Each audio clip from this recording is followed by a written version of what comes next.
কোরআনের সাথে সম্পর্ক বাড়াতে হবে।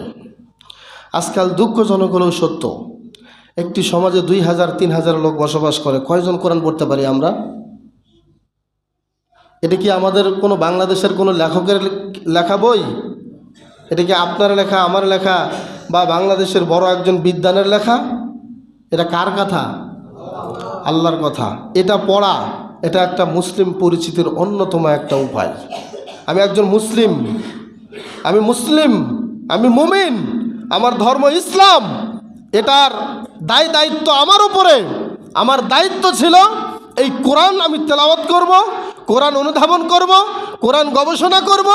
আজকে কোরআন থেকে আমরা দূরে সরে যাওয়ার কারণে যেই সমস্ত মুসলিমরা আজকে পদদলিত, নির্যাতিত, নিষ্পেষিত, তার কারণ হলো আজকে আমরাই আমাদের কোরআনওয়ালাদেরকে, আজকে আমরাই আমাদের হাদিসওয়ালাদেরকে, আজকে আমরাই আমার ভাইকে আমি সহ্য করতে পারতেছি না, একমাত্র এই কোরআনকে